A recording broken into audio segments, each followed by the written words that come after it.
So you have downloaded the zip file from the website, and you've extracted the files on your computer, and you have managed to get let's just go back on this one here. Where are we? Just go back a little bit over here, step one back, righto, and you have downloaded and extracted. So you have got unit 2 now.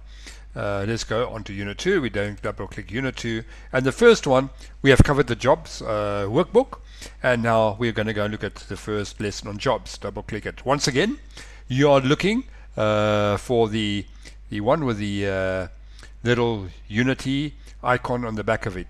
Now these are still done with an old version of Unity, therefore you will see we have got a screen resolution over here, and we've got graphics, what they're asking, what quality graphics.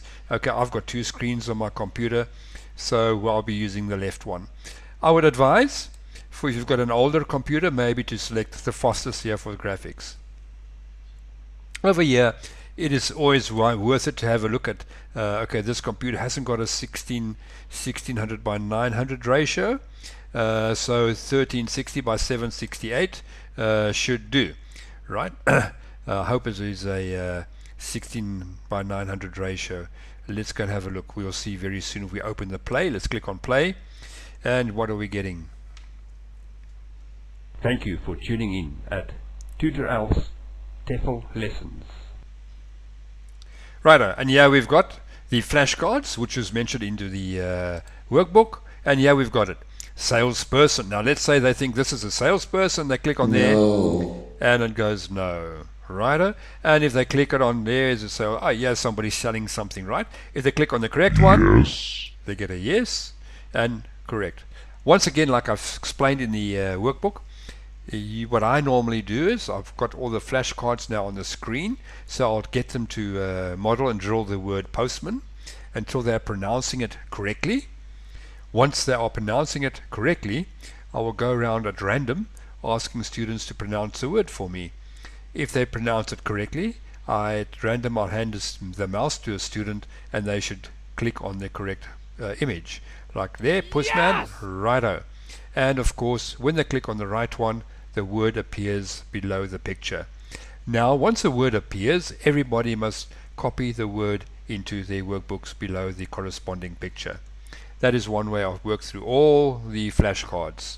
Right, let's go back to the main menu, and here we've got a quiz over here. Waitress. Right, once again they have to listen to the word waitress, right, and then they must click on the correct picture. Where is the waitress over here? Alright, there she is. Right, now you get it correct, and it says it's correct. Once again, you've got a minute, they've got a minute to do here. The computer will select 10 at random, and every time the random figure or the random words will come up differently to the previous time, so you can use it as many times as you want.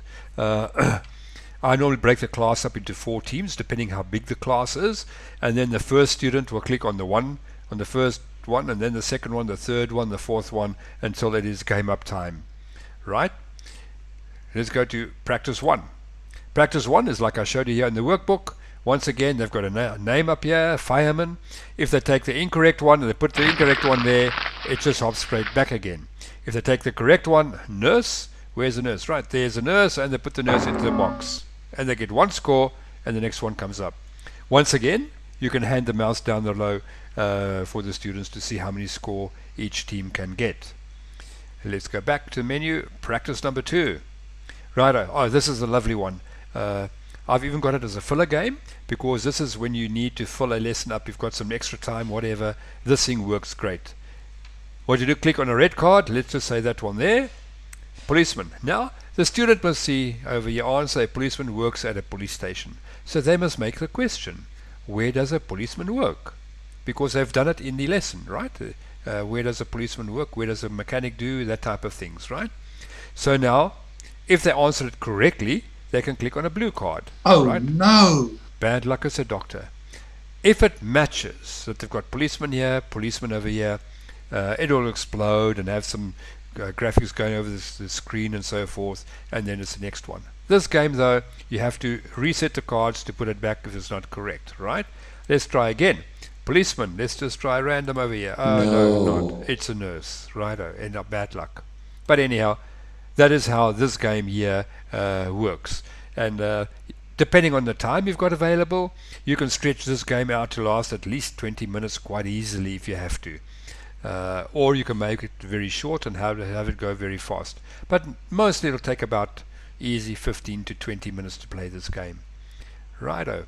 Once again, as I've said many times, if you're having fun and your students are gaining by it, please guys, help me to keep making videos like this, or at least not videos, games like this and lessons like this, because I've really found it to be very effective in the schools where I have worked. And like I've said to you, I've used it on high school students, I've used it on primary students, I've used it on Chinese adult students, even in Thai schools, colleges, in polytechniques, and it always worked very good for me. So guys, please, if you don't mind, head over to Patreon, become a patron, and make a donation. Even if it's just a one-time donation, guys, it helps. Thank you very much.